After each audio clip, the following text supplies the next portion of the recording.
Olha nós de novo, com o assunto bem interessante, né, que é o renascimento cultural e científico, rapaziada.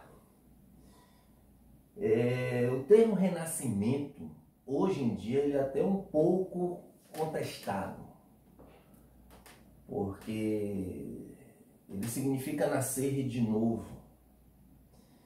E na visão da Renascença, é como se a Idade Média passasse a não ter nenhum valor cultural ou científico, e os renascentistas voltassem à Antiguidade Clássica, Grécia e Roma, e passassem a se inspirar somente neles. Só que os historiadores, eles analisaram, né, fizeram uma revisão da história, e eles viram que, apesar das muitas limitações que a igreja impôs, né, teve sim algumas manifestações culturais importantes na Idade Média, sobretudo na Baixa Idade Média, com o renascimento urbano, beleza? Mas enfim, esse é o nome do assunto, né? O renascimento cultural e científico, ou simplesmente renascença, né? Como também se costuma falar. E para a gente começar a falar da Renascença, eu queria falar um pouco do que já foi dito para vocês a respeito da Idade Média, né? O problema da Idade Média, galera, é que a rapaziada tinha um certo medo. Os intelectuais, os artistas da Idade Média, os cientistas, né? Eles tinham um certo medo de manifestar a arte ou algo voltado à ciência ou à literatura e que não tivesse condizente com o pensamento da igreja. Vocês sabem que a Igreja Católica, ela foi a instituição mais poderosa do mundo feudal, do mundo medieval. E ela exercia um controle e um monitoramento pesado sobre a sociedade e a sua forma de pensar. A mentalidade medieval é de monopólio da igreja. Não existiam instituições educacionais, científicas fora da igreja. Não existiam. Então, para você ver como é que realmente ela tinha um controle, né, meio que absoluto da coisa. E como a igreja colocava Deus no centro do universo, né, tudo era respaldado no evangelho, a rapaziada não tinha liberdade para pensar e expressar aquilo que pensa. Então, assim, quando um artista ia manifestar o seu trabalho, ele tinha todo um cuidado, todo um receio, e por que não dizer medo mesmo, tá certo? Do que a igreja poderia pensar, de como a igreja poderia reagir. Tanto é que alguns deles foram para a fogueira, assim, entendeu? Por quê? Porque durante a Idade Média nada podia fugir do raio de atuação da igreja. Tá entendendo? Só que, a partir da Baixa Idade Média, quando as cidades ressurgiram, o comércio, né, fez ressurgir as cidades, a gente teve lá o renascimento comercial e urbano, uma nova mentalidade passou a surgir na Europa, que é a chamada mentalidade urbana. A gente sabe que na Idade Média, no feudalismo, né, a Europa ela era predominantemente rural. Era uma sociedade extremamente ruralizada, a maioria analfabeto, o que obviamente limita demais, né, a percepção das coisas das pessoas. O conhecimento era bem atrofiado, então aquele negócio todo. Então, com o renascimento urbano, essa mentalidade urbana vai dar uma mudada, porque a mentalidade urbana ela é muito mais dinâmica do que a mentalidade rural. Eu não preciso estar explicando isso para vocês. Vocês sabem disso. Há uma dinâmica na cidade que não existe no campo, tá certo? Então, o que acontece? Nesse ambiente urbano, vai surgir uma classe que a gente já conhece demais, formada principalmente por comerciantes, mas também por banqueiros, né? Por agiotas, né? Então, assim, é a burguesia, tá ligado? E aí o que vai acontecer, rapaziada? A burguesia ela tinha interesse a burguesia ela tinha interesse em tirar da igreja a tutela, ou seja, o controle do conhecimento. A burguesia ela acreditava que o conhecimento libertaria a sociedade. A burguesia ela já começa tendo alguns entraves com a igreja, porque a igreja ela tinha a mania de condenar o lucro, né? De dizer que o lucro era usura, e que usura era pecado, e que tinha que ir para o inferno, aquela coisa toda. Então a burguesia ela já começa um pouquinho assim, ela já nasce meio com entraves, né? Meio com um certo ranço da igreja por causa dessa visão que a igreja vai trazer, né? De que o lucro é algo pecaminoso, tá entendendo? Então assim, a burguesia ela era um pouco, digamos assim, irritada, chateada com esse controle que a igreja exercia sobre o conhecimento. E aí a burguesia entendia que se ela tornasse o conhecimento livre, as pessoas poderiam perceber melhor, porque literalmente as pessoas elas viviam alienadas. Se hoje, século XXI, a gente ainda consegue ver um monte de gente alienada dentro das igrejas, que se aproxima do que a gente chama de fanático, que não consegue enxergar nada, tá certo? Além daquilo que a pessoa absorve, ela se tranca nas suas próprias convicções e acabou, tá entendendo? E a pessoa não tem nenhuma flexibilidade para poder, pelo menos, ouvir uma opinião contrária. Então, é o que constitui o fanático. Então, se hoje, no século XXI, a gente ainda vê um monte de gente assim, agora tu imagina na Idade Média, no início da Idade Moderna, como é que não era. Então, a burguesia ela já sacava essa jogada e ela falava, olha, se a gente libertar o conhecimento, velho, vai dar tudo certo. Então, como é que a burguesia poderia libertar esse conhecimento? Tá certo? Digamos assim, dando liberdade aos artistas, aos intelectuais, sem que eles fossem, tá certo, perseguidos e até mesmo mortos pela igreja. Protegendo essa rapaziada, tá certo? E não só protegendo, mas também financiando essa rapaziada, certo? Então, no início da Idade Moderna, a burguesia vai ser um instrumento importante para a explosão do Renascimento. Certo? E alguns fatores contribuíram para isso, como por exemplo as navegações, que deu uma dinâmica comercial gigantesca, né, na Europa e promoveu a ascensão da burguesia, sendo responsável por essa evolução urbana, certo? Então assim, as navegações no início da Idade Moderna, elas vão amplificar o comércio intercontinental, não é? Entre Ocidente e Oriente, entre Europa e América, né? E isso, obviamente, vai permitir com que muitos burgueses façam riqueza e algumas famílias se tornem extremamente poderosas, certo? Quando a gente fala da burguesia, a gente não está falando de uma classe somente de ricos. Porque se os burgueses são ligados principalmente ao comércio, a gente sabe que tem um comerciante pobre. Aquele pequeno comerciante, assim também tinha um burguês.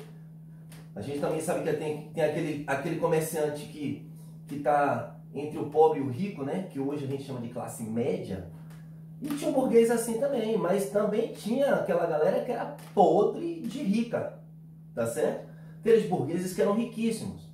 E aí o que acontece? Quando esses caras passaram então a dar uma certa proteção aos artistas e aos intelectuais, no início da Idade Moderna, né, porque o renascimento cultural é a Idade Moderna, esses artistas e intelectuais voltaram, gente, começaram a voltar os seus estudos para o homem e para a natureza, tá certo? Eles começaram a voltar, né, os estudos para o homem e para a natureza, revelando ao mundo a capacidade, né, digamos assim, criativa, né, gente, e transformadora do ser humano, né? A gente vai ver isso aqui melhor nessas características daqui a pouco, entendeu como é que é? Então, assim, entre os principais fatores, a gente vai ter aí a questão das navegações, da ascensão da burguesia, da evolução urbana. Mas teve outro fator importante também, que é, assim, em meados do século XV, né, os turcos otomanos invadiram Constantinopla, que era a capital do Império Bizantino. Como os turcos eles eram muçulmanos, eles destruíam todo e qualquer tipo de cultura que fosse contrário à cultura islâmica. E Constantinopla era cristã. Então o que é que os historiadores falam? Que com a invasão dos turcos a Constantinopla e a tomada de Constantinopla pelos turcos, muitos sábios, intelectuais, artistas bizantinos, que faziam parte até então do Império Bizantino, fugiram de lá e foram bater, sabe onde? Na Itália. O que obviamente colaborou muito, porque esses artistas, esses intelectuais, esses sábios, eles levaram muitos manuscritos, né? Muito, mas muito mesmo, o que eles puderam, tá certo? Resgatar, o que eles puderam salvar, eles levaram para a Itália do pensamento greco-romano. Por isso que a gente vai ver uma influência muito grande, né? Da chamada antiguidade clássica, né? Da cultura clássica greco-romana na Renascença. Entendeu, galera? Então, assim, a Renascença ela tem a ver com o novo, com o moderno, com o dinheiro, com a burguesia, com as cidades, né? Com essa nova mentalidade que vai surgir nos tempos modernos, entendeu? E aí é extremamente importante a burguesia, principalmente, mas não exclusivamente, a burguesia passar a proteger e passar também a financiar, tá, esses artistas e esses intelectuais. É extremamente importante, tá entendendo? Vai ser exatamente essa galera que vai passar a se interessar, como eu falei aqui, pela liberdade do conhecimento, pelo crescimento do conhecimento. Vai ser exatamente essa galera que vai dar início a um movimento que vai ficar conhecido como mecenato, certo? Quem seria o mecenas no Renascimento? O mecenas seria todo aquele cara, certo? Que era um amante da arte, da ciência, e que financiava, tá certo? A arte e a ciência e também dava proteção. Era importante demais. Eu acredito que sem o movimento do mecenato, a Renascença ela não teria acontecido, tá certo? Porque a igreja iria impedir, né, o desenvolvimento da arte e também da ciência que fosse contrária ao que ela permitia, e a igreja também iria perseguir muito, né, artistas intelectuais, né, levando para a fogueira, né, torturando, prendendo e etc e tal. Então, a participação dos mecenas é muito importante, mas normalmente já me fazem uma pergunta. Os mecenas, eles eram exclusivamente burgueses? Não, como eu falei a vocês, eu vou explicar isso. A maioria sim fazia parte da burguesia. Só que com o desenvolvimento da Renascença, a arte e a ciência bombaram tanto na Europa que isso começou a atrair a atenção de muita gente. E aí no desenvolver da Renascença, a gente vai ver reis mecenas financiando a arte. A gente vai ver nobres, príncipes mecenas. E acredite, a gente vai ver até mesmo pessoas da igreja, tá certo? Que vai acabar cedendo a essa explosão artística, a essa revolução artística, cultural, científica na Europa. A gente vai ter papas que vão financiar, bispos que vão financiar artistas para fazer trabalho, inclusive, dentro da própria igreja. Ou você acha que aqueles vitrais coloridos, tá certo? Que as igrejas, as catedrais costumam apresentar, eram feitos por quem? Por artistas, certo? Quem você acha que financiava aquelas esculturas da Virgem Maria, do Cristo crucificado? Era a igreja. Então, assim, o mecenato não é um movimento exclusivo do burguês. A maioria começa com a burguesia vai investir em universidades, tá certo? Em centros de pesquisa e tal, aquela coisa toda. Mas quando o movimento começar a ganhar corpo, vai começar a atrair muita gente. O artista vai se transformar, inclusive, no modelo de homem ideal, sabe? Se na Grécia Antiga era o atleta olímpico, né? Em Roma o gladiador, na Idade Média o cavaleiro, agora aqui na Renascença é o artista. O artista é aquele cara, certo? Que é convidado, né, para eventos importantes, é convidado, né, no meio de cortes reais, né? Então, assim, por exemplo, o magnífico William Shakespeare, que a gente vai estar falando dele, né, mais adiante, ele era amigo da Rainha Elizabeth. A Rainha Elizabeth era parceirona de Shakespeare, certo? Convidava Shakespeare direto para ir lá no palácio, tá certo? Para ele promover peças dentro da corte real dela. Então, assim, o artista é o cara, você tá entendendo? Mas, galera, assim, o mecenato é muito importante. E eu tinha dito anteriormente para vocês, Inclusive esse nome mecenato, quando a gente estudou Roma, a cultura romana, ele tem origem, né, em Caio Mecenas, aquele cara que fez um trabalho extraordinário para Otávio Augusto, né, na época do Império de Roma, certo? E além do mecenato, a gente também tem a Itália como o berço da Renascença, certo? Interessante que foi lá na Itália onde a burguesia se manifestou primeiro, desde quando a Itália começou ali a lutar nas cruzadas, né, para liberar as rotas do mar Mediterrâneo. E aí a Itália fez ressurgir primeiramente o comércio ali na Europa, Gênova, Veneza, Milão, Florença, né? E aí a Itália, ela também vai ser o palco que vai receber, né, o local que vai receber esses sábios bizantinos e tal. Então, a Renascença surge primeiro na Itália e depois se espalha pela Europa, certo? E aí o mecenato vai ser de fundamental importância. Tem uma história que eu sempre conto, que muitos de vocês aqui que estão assistindo a videoaula vão lembrar, que é daquele pivete lá de Florença, né? Aquele pivete lá de Florença, que era filho de um mercador. Alguns aí já lembraram já, né? E aí ele era filho de mercador, o pai dele era feirante. E aí ele nasceu com um dom, esse moleque. Ele nasceu com um dom, que era o dom artístico, né? E dom é uma coisa extraordinária. Todo mundo nasce com algum tipo de dom. Alguns demoram para descobrir, outros nem descobrem, outros já descobrem logo cedo, tá certo? Mas todo mundo, eu acredito, que tem um dom. E aí esse moleque, ele nasceu com um dom artístico da porra, né, velho? E aí, acho que quando ele era novo ainda, ele tinha 12 anos, coisa de 12 anos, ele tomou coragem para dizer ao pai dele que queria ser artista. Aí ele chegou para o pai dele e falou: papai, eu quero ser artista. E aí o pai dele foi lá e deu uma broca no pé do ouvido desse menino. Ele saiu rodando lá na feira de Florença. Se você for lá em Florença, até hoje ele está rolando lá pelo chão. E aí o pai dele falou assim: vá se lascar. Artistas não são melhores do que sapateiro. Não venha trabalhar não, vagabundo. Mas esse moleque aí dormiu. Aquele moleque sabe quando você tem um sonho, você segura e não deixa que ninguém, absolutamente ninguém tome de você, nem mesmo seu próprio pai. Esse moleque aí, dou valor esse pivete. E aí você sabe o que ele fez? Ele começou a falar com os coleguinhas, né? Coleguinha é um negócio massa, tá certo? É um negócio massa. É o que a gente tem de melhor na vida, os coleguinhas, os amigos. E aí disse que teve um coleguinha dele que falou assim: mas pivete, não desista não, rapaz, assim ó, vamos fazer um negócio? Vamos colar um pedaço de pedra aí, ó. Tu faz sua arte, certo? Faz sua arte aí, vai vender na praia? Não tem nada a ver com praia, não. Você faz sua arte aí e a gente vai lá pra frente da casa dos Médici. Olha aí, galera. Os Médici, de longe, foi a família mais importante da Renascença. Sem os Médicis, eu acho que a Renascença não tinha nem rolado não, viu, velho? Porque pense numa família... Porque eu já falei dos Médicis para vocês, né? Poderosos não, todos. Os caras começaram como simples mercadores, né?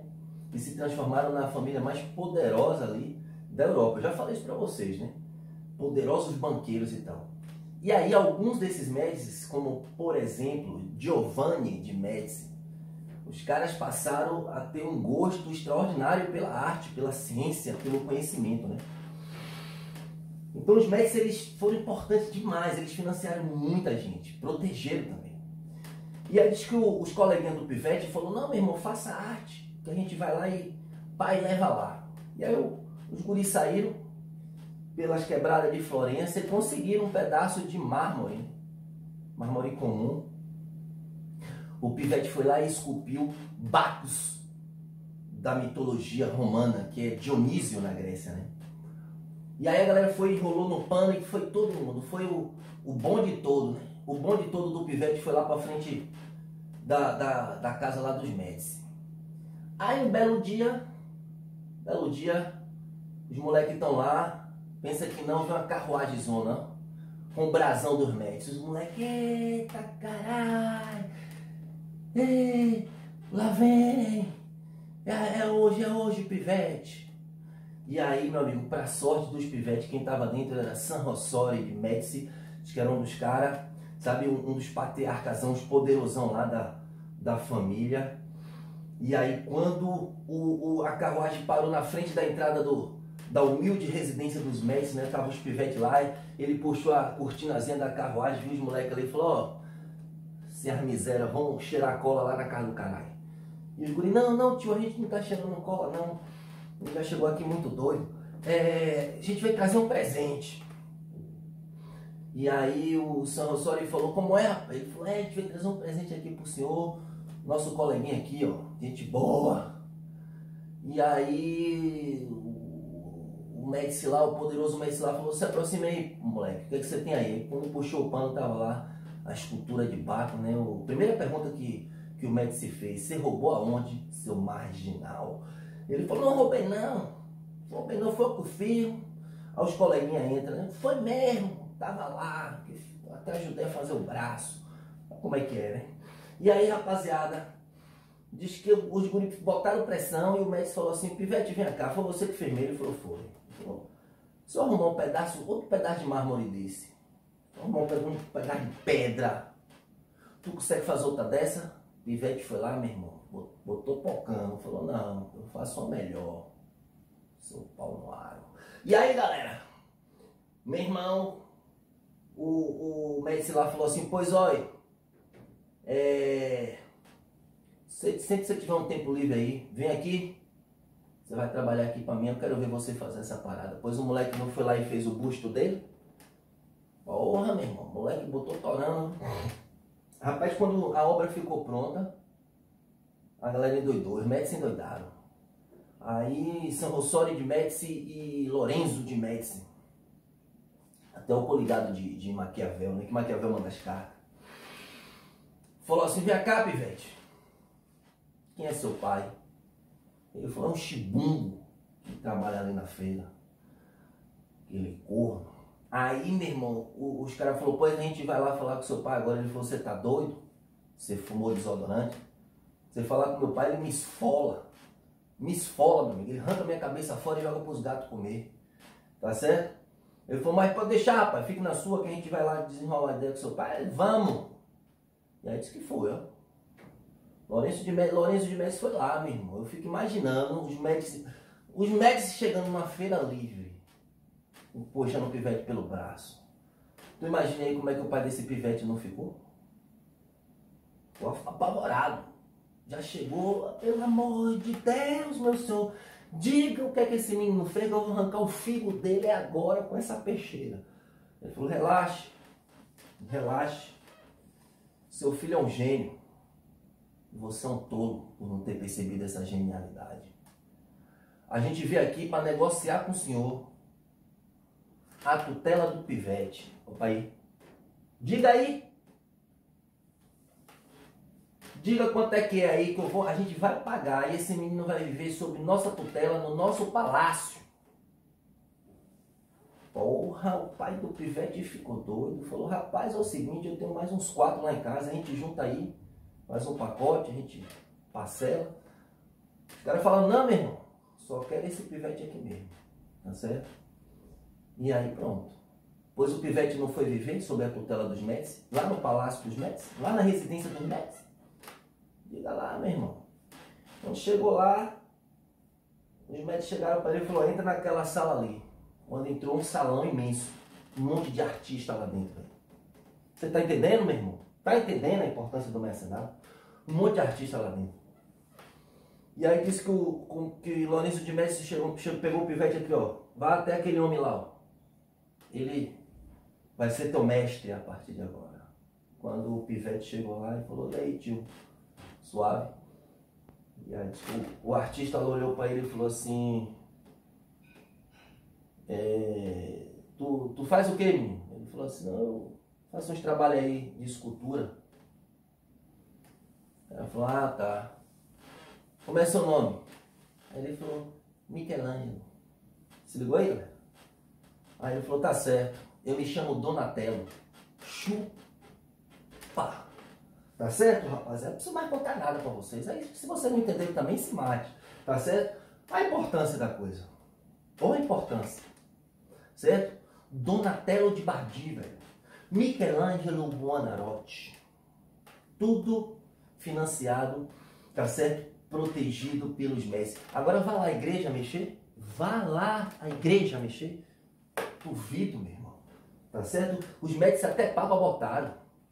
Até papa os médicos botaram, para você que não sabe. Tá certo? Você que é vacilão. Então tá aí. Essa é a renascença. E quando o movimento surge, ele adquire características. Certo? E é o que a gente vai ver agora. A primeira delas, que é a característica que tem que impactar logo na sua cabeça. Repúdio aos valores medievais. Vocês sabiam que foram eles, os renascentistas, que batizaram a Idade Média de Idade das Trevas? Os caras passaram a ter um ranço da Idade Média que vocês não têm nem noção. Eles diziam que era uma longa noite de 1000 anos. Retrocesso, obscurantismo, atraso. Essa visão já não é mais aceita hoje. Certo? Como eu falei, hoje a galera já considera que teve alguns movimentos importantes de manifestações culturais na Idade Média, né? Teve sim limitação da igreja, né? Teve um atrofiamento, mas também teve umas coisas, principalmente inclusive na época de um cara chamado Carlos Magno, que foi imperador do Império Franco, carolíngio, né? Mas os renascentistas não, os renascentistas baixaram mesmo, usaram a expressão, certo? De Idade das Trevas, meu irmão. Foi até um tal de Vasari, certo? Que foi o mesmo cara que usou a primeira vez a expressão renascimento, na época, né?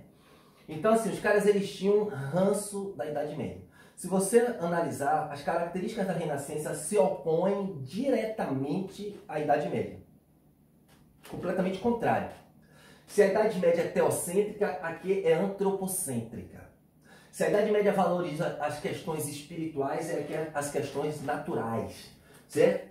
Se a Idade Média usava a fé para se chegar ao conhecimento, aqui é a razão, o espírito crítico. Se a Idade Média era coletivismo, todo mundo tinha que pensar igual à igreja, aqui é o individualismo, a liberdade individual, a liberdade de opinião. Entendeu? Então, o repúdio aos valores medievais é um dos elementos mais importantes aí da Renascença, certo? E seguido dessa característica vem a influência pesada que a civilização greco-romana teve sobre a Renascença. Os caras não pregam uma volta ao passado, na verdade eles trazem o passado para o presente, aperfeiçoam, inovam e aprofundam, tá certo? Então é muito interessante. Por exemplo, na pintura e na escultura mesmo, você vê semelhança monstra, né, da arte renascentista com a arte greco-romana, né? As esculturas mesmo assim que valoriza o homem no seu estado natural, né? Os homens estão nus e tal, a perfeição, a definição, né, do corpo talhado ali na pedra ou no metal. Então assim, a gente vê realmente uma influência pesada, tá? Na ciência também, a galera que vai estudar medicina recorre a Hipócrates de Cós, certo? A galera que vai estudar astronomia recorre a Ptolomeu, né? Então assim, os caras eles não pregam o retorno ao passado, mas meio que trazem o passado para o presente e vão aprofundar, vão aperfeiçoar, tá certo? Então a valorização da cultura greco-romana, da cultura clássica está muito presente na Renascença também, certo? O humanismo e o antropocentrismo. O humanismo é quando os intelectuais da época, tá certo? Começam a colocar o homem, tá certo? Como centro de pesquisa, de estudo, de desenvolvimento, de dinâmica, certo? Ou seja, as coisas passam a funcionar em função do homem. Então, a ciência, ela passa a se desenvolver para o benefício humano. A arte, ela passa a se desenvolver para enaltecer a figura humana. Então, se era Deus o centro do universo na Idade Média, o teocentrismo, agora o homem é a medida de... Volta a ser, né? Volta a ser a medida de todas as coisas. Lembrando que o humanismo e o antropocentrismo nasceram na Grécia. E esses caras vão trazer para a Renascença, tá certo? A questão do humanismo. A gente vai ter grandes humanistas aí, né? Como, por exemplo, o Erasmo de Roterdã, o Dante Alighieri, que é o cara, tá certo? A gente também vai ter aí o Giotto, né? O Francesco Petrarca. Então a gente vai ter aí alguns nomes grandes da literatura humanista, né? Que vão começar a enaltecer o homem, né? Que vão começar a valorizar o homem de novo, como os antigos gregos e romanos faziam. Então, humanismo e antropocentrismo em oposição ao teocentrismo, tá certo? Vai estar presente também na Renascença. A valorização da natureza, né? Então, eles vão buscar, né, através do domínio da natureza, o desenvolvimento da ciência, o desenvolvimento da arte. Por exemplo, na Idade Média, tu pega um quadro, aí tu vai ver lá o paraíso, tu vai ver anjos, tu vai ver Jesus, tu vai ver a Virgem Maria, certo? Somente temas espirituais. Quando você chega na Renascença, você vê o homem, tá certo? E a natureza, bosques, né? Lagos, florestas. Então, assim, a natureza ela passa, né, como é que se diz? A compor a arte e a ciência. Eles vão buscar também na natureza o desenvolvimento científico, tá entendendo? Então, assim, a valorização da natureza com o antropocentrismo estão intimamente ligados. É o homem no seu estado natural, né? Então é bem interessante mesmo. Inclusive, assim, tem um quadro de Sandro Botticelli, que é considerado uma das maiores expressões da Renascença. E muitos de vocês já viram a imagem dessa tela, que é o nascimento de Vênus, né? Primeiro, Vênus está sendo representado pela figura de uma mulher, antropocentrismo, é uma figura humana. Vênus, ela está seminua. Vênus é uma deusa que em Roma, é uma deusa romana, né? Que na Grécia era Afrodite. Então, mas ela está representada pela figura humana. E ela está meio que seminua, né? A Vênus, ela está meio que seminua. Então, assim, ela está numa concha, um elemento da natureza. Existe um lago, existe um bosque, certo? Existem anjos em formas humanas, dando o sopro da vida. E vem um anjo também em forma totalmente humana, né, trazendo o manto da vida para ela. Então, assim, a gente vê muito os elementos da renascença, do antropocentrismo, da natureza presente na coisa. Perfeito?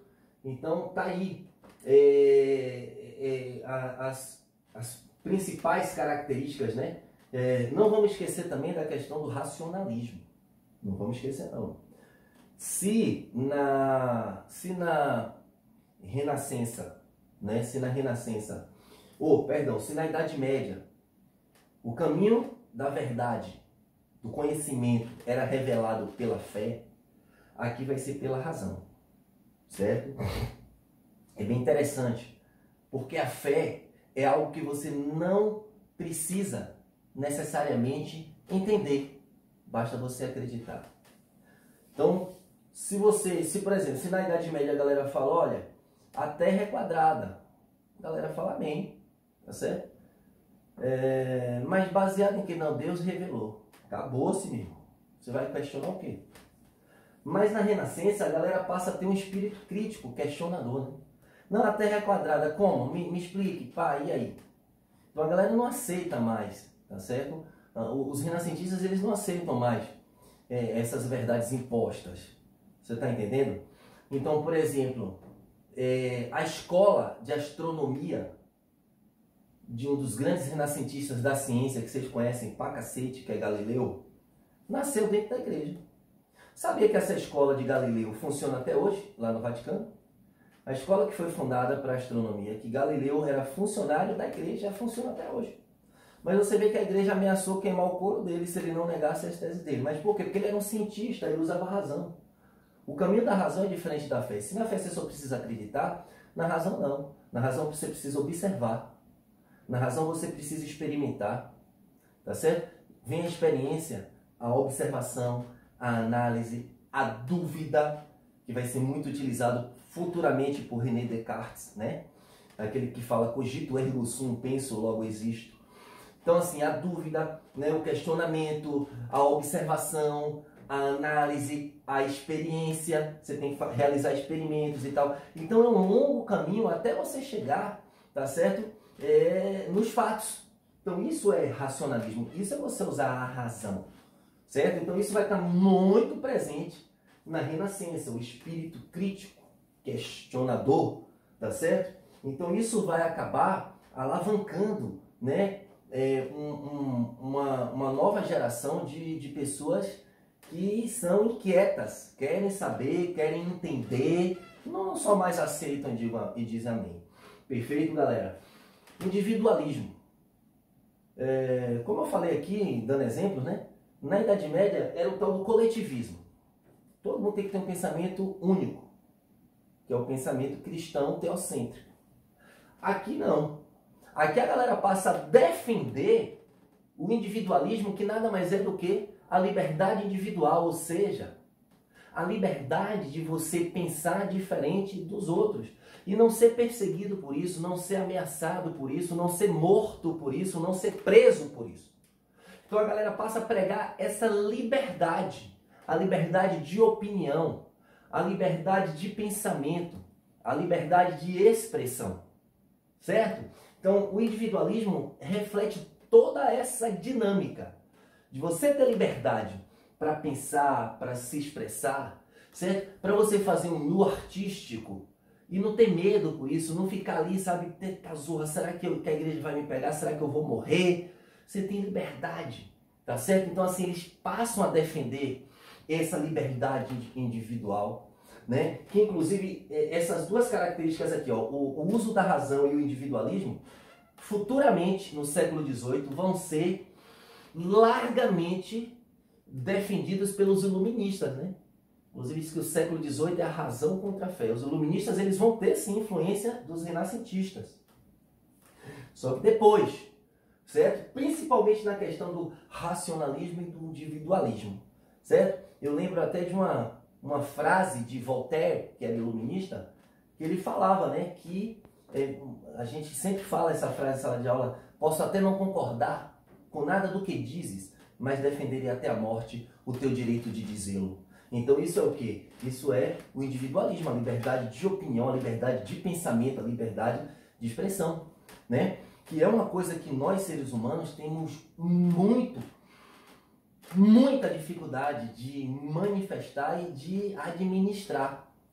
O ser humano, ele já tem uma inclinação natural, nós, seres humanos, já temos uma inclinação natural de não aceitar uma opinião contrária. É uma merda essa característica. Certo? Já tem gente que incha logo e já parte, aí fica tentando impor a sua opinião na pessoa. E aí não aceita de jeito nenhum ser contrariado. E aí leva aquilo para uma discussão. Daqui a pouco até a amizade perde. Misericórdia. Certo? É um negócio chato isso. É um negócio insuportável isso. Certo? Você não conseguir aceitar uma opinião contrária à sua. E a galera defendeu tanto isso na história, né? Os renascentistas, os iluministas defendem tanto isso na história. Porque você, inclusive, consegue conviver melhor quando você consegue a respeitar e a aceitar, tá certo? A diferença. Você não precisa concordar, como disse Voltaire. Basta você respeitar e aceitar que nós somos indivíduos, é um só. Entendeu? Para um mundo extremamente, meu irmão, diversificado. Então não tem como você ter o mesmo pensamento, tá certo? Então é bem salutar quando você passa a aceitar essas diferenças, quando você passa a entender que as pessoas são diferentes, e você passa principalmente a respeitar a opinião contrária. Quando consegue, pode ter certeza, você tem uma vida mais leve. Você está entendendo? Porra, você consegue ter uma relação massa com todo mundo.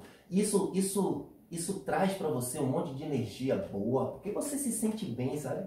Mesmo aquelas pessoas chatas pra cacete, você não precisa ser amigo, pô, porque amigo é uma questão de afinidade. Você tá entendendo? Mas até aquelas pessoas chatas, aquelas pessoas cri-cri, que tudo... Você consegue ali, tá ligado? Ter uma relação relativamente tranquila e tal. Porra, velho, isso lhe dá uma sobrecarga massa, né? De positividade. É bom pra caramba, velho. É bom pra caramba isso aí. Né? Quando existe a questão do respeito em tudo, certo? Pra mim, respeito é uma coisa muito básica, você tá entendendo? Então você tem um respeito ali por tudo, aí, pô, você passa a ter uma coisa mais bacana, certo? Hedonismo. Vamos falar do hedonismo aqui. O que seria essa característica, o hedonismo? O hedonismo é o seguinte, galera. Também nasceu na Grécia, a questão do hedonismo, né? E vai ser, digamos, resgatado na Renascença. Que é aquela ideia de você ter uma vida massa, uma vida feliz, uma vida, digamos assim, prazerosa aqui, certo? A questão é que na Idade Média, A igreja deu uns vacilos, ó, velho, na Idade Média. Só para vocês terem ideia, a igreja chegava a dizer na Idade Média, galera, que tipo, assim, como é que se diz? Que a gente não veio ao mundo para ser feliz, não. Ela chegava a dizer isso. A gente veio no mundo para pagar pelos nossos pecados. Como ela falava, expiar os nossos pecados, né? Que a gente veio aqui para se lascar mesmo. Para sofrer como Jesus sofreu na cruz. A felicidade seria lá no paraíso. Então pense numa sociedade, eu até já li um artigo sobre isso. Tinha muita depressão, muita angústia. Era a sociedade feudal, porque o homem vivia atormentado, tudo era pecado, tudo era pecado, tudo era pecado. E a gente tem uma herança forte nisso. Muitos de vocês lembram, quando você fazia qualquer coisinha, você soltava um peido. Aí vovó chegava e falava o quê? Menino, não faça isso não, que papai do céu castiga. Você está entendendo? Então assim, isso é uma herança, gente. Uma herança de mentalidade. Assim como a gente herdou a merda do patriarcalismo, né? Desse machismo sacana que existe hoje contra as mulheres, a gente herdou também essa mentalidade, sabe? Aquele Deus que você vai pro inferno. Então era uma sociedade atormentada. A galera aqui não falava para você viver de forma avacalhada, não. Não, meu irmão, vamos ser prostitutos, essa porra. Botar para roubar. Não, não é isso. Mas a galera entendia que você vivia em um mundo físico, em um corpo físico, e que entre seu nascimento e morte tem esse intervalozinho chamado vida. Por que ser uma vida escrota? Então, de forma responsável, de forma equilibrada, meu amigo, viva. Mas você sabe o quanto você se submete aos padrões. Isso é uma merda. E é uma coisa assim que parece que faz parte da ordem natural das coisas. Você só vai entender que é uma merda você se submeter tanto aos padrões, às convenções, à medida que você vai envelhecendo. Aí porque você vai adquirindo experiência, certo? O seu tempo de vida vai diminuindo e você vai se aproximando da ideia de morte. E como eu costumo dizer, a ideia de morte nos traz uma lucidez maior sobre a vida, certo? Por isso que eu sempre costumo dizer, quanto mais eu amadureço, mais a opinião dos outros se torna menos importante para mim, certo? É aquela coisinha de você ligar aquele velho botão do fuck you, tá certo? Então assim, o hedonismo ele prega isso. Você viver sem medo. Porque o medo é uma miséria, né, galera? O medo, pense no monstro infeliz. Pense no monstro. O medo ele gera pânico. O medo ele gera ansiedade. O medo ele provoca depressão na pessoa. O medo é uma desgraça. Certo? Como eu falei aqui em alguma aula, em alguma videoaula anterior, né? Eu cheguei a dizer, eu falei, galera, começou com a pandemia, né? A galera começou a ter medo de faltar alimento. Aí a galera se desespera, corre. A galera começou a ter medo de faltar álcool em gel. Aí, certo?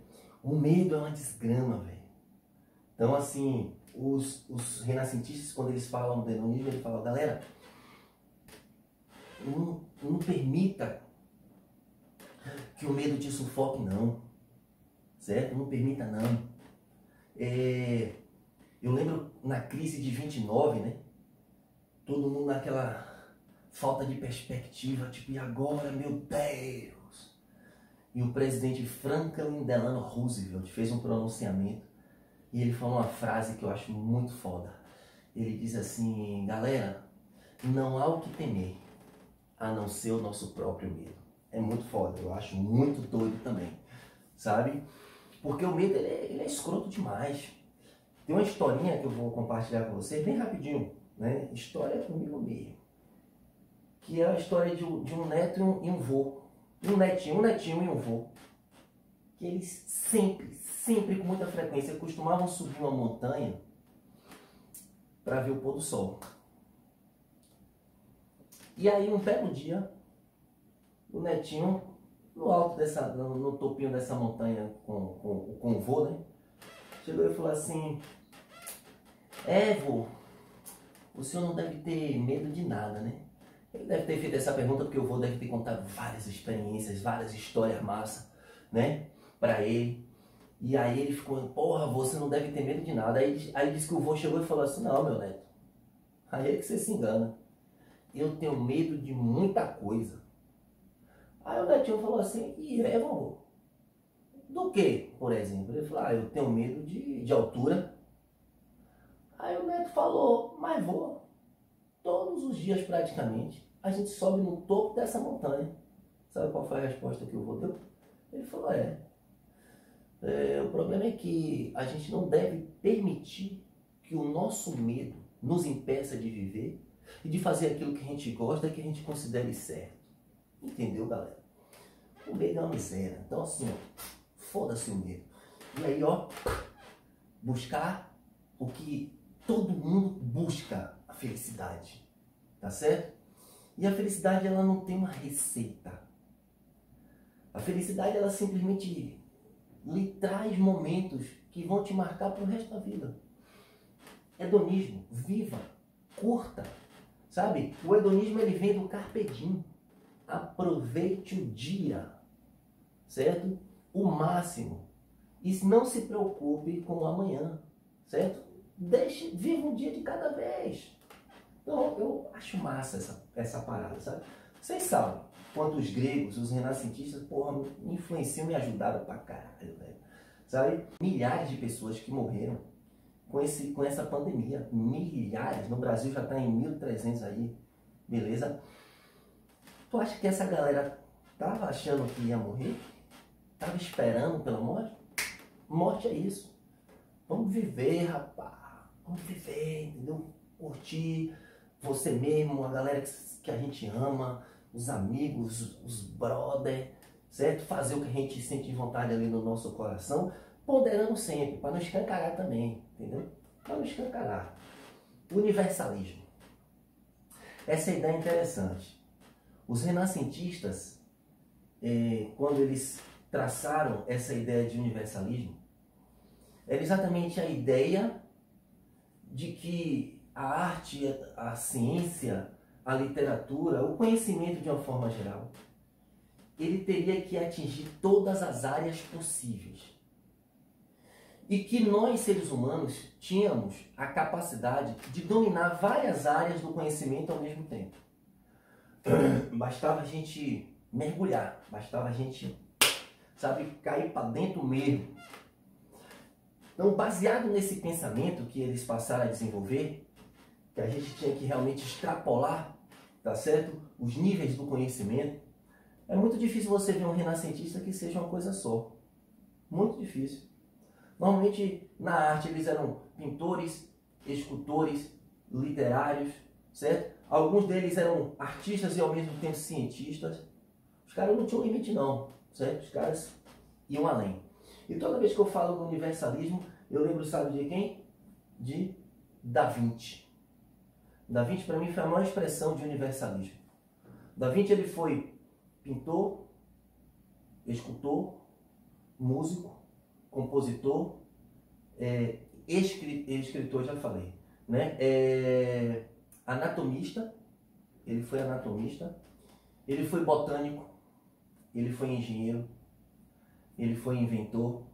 Sabia que o paraquedas, elevador, asa delta, helicóptero, tanque de guerra, tudo foi projetado por Da Vinci? O sonho dele, inclusive, era tentar fazer um homem voar, certo? Era o sonhozão de Leonardo da Vinci, né? Um dos grandes gênios da Renascença. Então, assim, o cara ele era bom em tudo, velho. Isso era foda pra cacete, tá certo? E por falar em Da Vinci, galera, vamos conhecer, então, as fases do Renascimento e ver também os renascentistas italianos, né? Vamos lá? Olha só, tá aqui. As fases do Renascimento, o slide não ajudou muito, né? Comeu um pedacinho ali. Mas ali tá em cima aqui as fases do Renascimento. 300, 400, 500, certo? O 300, século XIV, é a chamada pré-renascença. Pré-renascença. Quando a gente vai prever as primeiras manifestações que vão contrariar a Idade Média. Francesco Petrarca, literário, Giotto, pintor, Giovanni Boccaccio, um escritor que era comediante. Ele usava muito a questão da sátira, né? Tem uma obra dele chamada Decameron, que é muito famosa, né, na literatura universal. Não está aqui, mas inclusive é até uma falha minha, ele não está aqui no 300, na pré-renascença. Pré-renascença, século XIV. Ele não está aqui, mas é a figura mais expressiva desse período, que é Dante Alighieri. Dante era fenomenal. Fenomenal. Divina Comédia, né? Dividido em paraíso, inferno e purgatório, né? Dante, ele satiriza bastante a sociedade feudal de uma forma extremamente inteligente, de forma subliminar. Ele também profere alguns ataques à igreja. E Dante, ele fala muito das questões morais, tá certo? No Inferno de Dante mesmo, ele revela muito a questão da essência humana. É muito foda Dante, né? Eu gosto pra cacete de Dante. Porque o homem, ele tem uma habilidade monstra de julgar. Nós somos juízes por excelência, por natureza, né? A gente julga com a facilidade, mas, meu Jesus, né? Julga, fala coisas que a gente não tem certeza, por mero prazer. Chega alguém para falar de você para outro alguém, aí essa pessoa já vai lá e reproduz, às vezes até aumenta mais, né, a informação, porque é da natureza. A natureza da gente é podre. E Dante, ele revela um pouco assim essa questão da essência. Porque às vezes a gente julga demais as pessoas sem conhecer a essência das pessoas. Mas ele fala que Deus conhece. Tanto é que na sua obra você consegue ver, tipo, pessoas que eram consideradas hereges no céu e papas que são santos no purgatório. Por quê? Porque a gente não sabe qual é a essência de cada ser humano. Você está entendendo? É muito doido mesmo. Ele também fala do amor, né? Tem até o amor por Beatriz, né? Beatriz, que é aquele amor de longe. Ele ama a pessoa, mas ele não consegue meio que se revelar para essa pessoa e tal, aquela coisa toda. É um negócio muito doido. Mas Dante, ele é uma das grandes expressões, certo? Ele critica a hipocrisia, né, humana, o excesso de moralismo e revela a essência. Deus, ele se importa com o seu coração. Acabou-se, né? Se eu pudesse falar em nome de Dante, eu falaria isso para vocês. Então, esses caras estão aqui no 300. 400, século XV, faz uma referência à Renascença italiana. Sem falar que esses caras também são italianos, mas é da pré-renascença. Todos eles, Petrarca, Giotto, Giovanni Boccaccio e Dante Alighieri, todos eles são italianos, né? E no 400 já é renascença mesmo, só que a renascença italiana também. Aí já são os caras aqui, no século XV. 400, século XV, certo? E no 500, que é o século XVI, já é quando a renascença italiana entra em decadência. E aí a renascença ganha o resto da Europa. Portugal, Espanha, França, Holanda, Bélgica e Inglaterra, tá certo? Então são as três principais fases do Renascimento. Beleza? Sobre os renascentistas italianos, tá? Da Vinci, como eu já falei, ele foi um monte de coisa, né? Um monte de coisa mesmo. Ele gostava muito da ciência, mas era um artista muito foda. As principais obras de Da Vinci: A Última Ceia e a Mona Lisa, tá certo? Chamada também de Gioconda, né? Aí se fala muita coisa sobre Mona Lisa, que tá grávida. Mona Lisa é uma entidade. Mona Lisa é um amor não revelado por Da Vinci. Mona Lisa é Da Vinci se imaginando mulher. É tanta coisa que a gente nem sabe ao certo.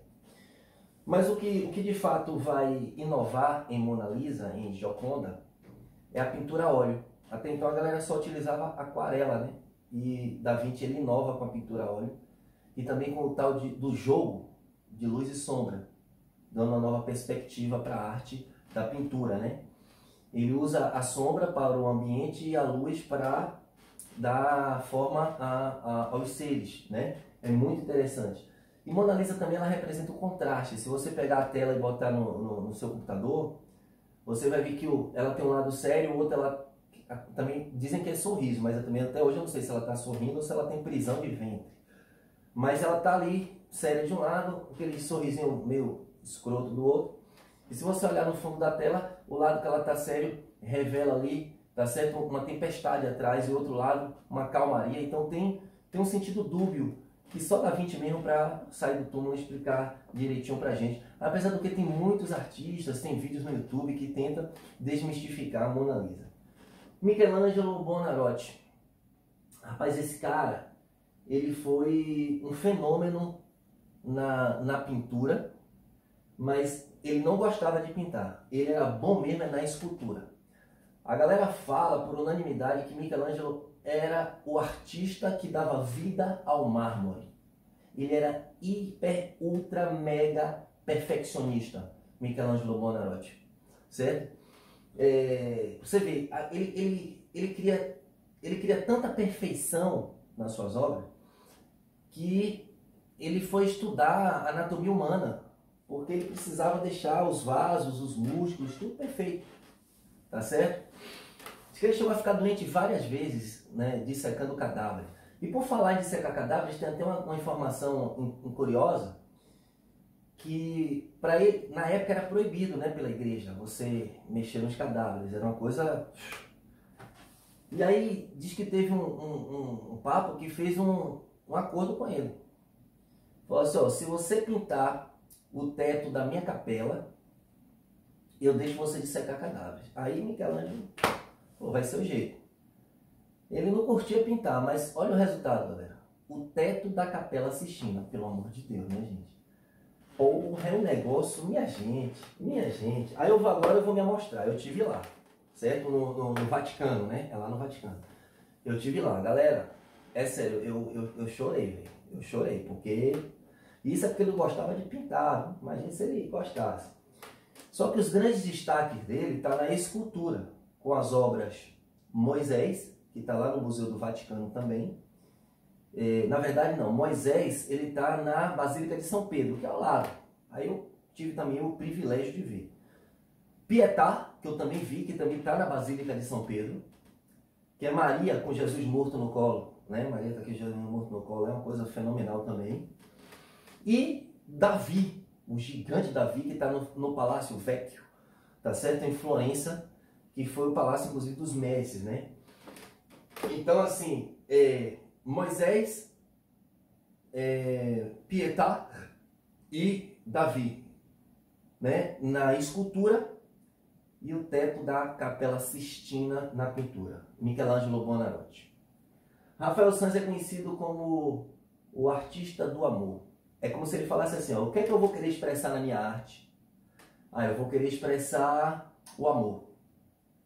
Mas como é que ele expressaria o amor, se é algo abstrato? Aí ele teve uma ideia. Católico, devoto, ele falou, nada melhor do que a Virgem Maria para representar o amor.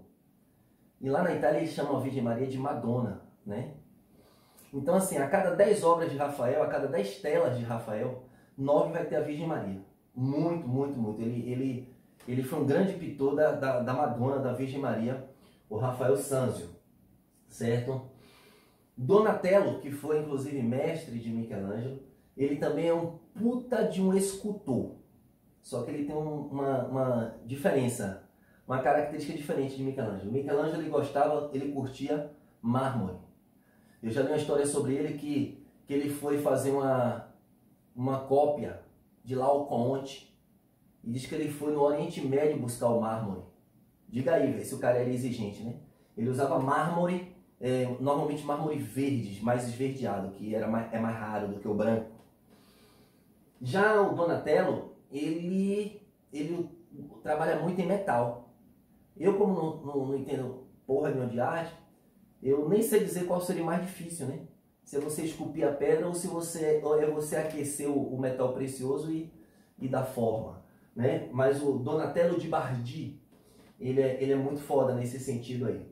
Sandro Botticelli, como eu já falei para vocês, ele tem essa tela que é considerada a expressão máxima da Renascença, que é o nascimento de Vênus. Mas também tem a Primavera, tá certo? Na Primavera tem, por exemplo, Afrodites e Ares, o deus da guerra. O Ares inclusive está assim, ele está deitado, né? Tem até um sátiro perto deles.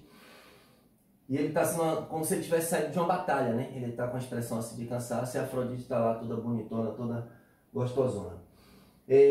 Maquiavel é outro cara que na ciência política ele também se destacou, né?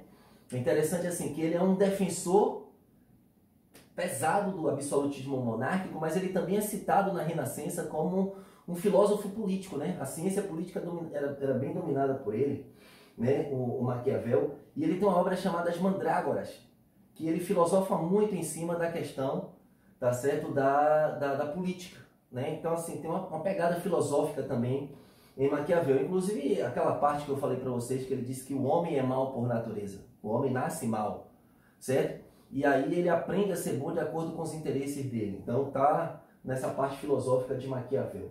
Galileu Galilei é um cara que vai mexer com a parte da ciência. Não vamos esquecer que Da Vinci, né, também mexe com a ciência, né? Ele foi anatomista, como eu falei para vocês, ele foi botânico, ele também estudou medicina, Da Vinci, né?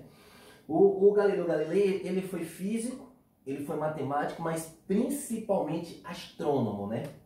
Foi ele quem confirmou, e depois teve que negar, a teoria de Copérnico sobre o heliocentrismo, tá certo? O Galileu afirmava, sim, que a Terra girava em torno do Sol e de si mesma. Muitas coisas que ele falou na época, gente, a ciência confirma hoje. O cara é muito bom, esse Galileu, ele é muito bom. Foi ele, inclusive, quem inventou o telescópio, né? Para quem não sabe, foi o Galileu Galilei. E esses dois últimos aqui, ó, que é Donato Bramante, né, e Brunelleschi, né? A gente tem aqui o Donato Bramante e temos também aqui o Brunelleschi. Esses dois últimos aqui, eles são arquitetos. A arquitetura também presente na Renascença, certo? O Bramante foi o cara que projetou a Basílica de São Pedro. Quando eu for estudar com vocês Reforma Protestante, eu vou lembrar isso para vocês. Eu vou falar, galera, ó, o Bramante ele projetou a Basílica de São Pedro e indiretamente acabou influenciando na Reforma Protestante. Eu vou falar isso para vocês, né? Bramante ele trabalhou para o Papa Leão X.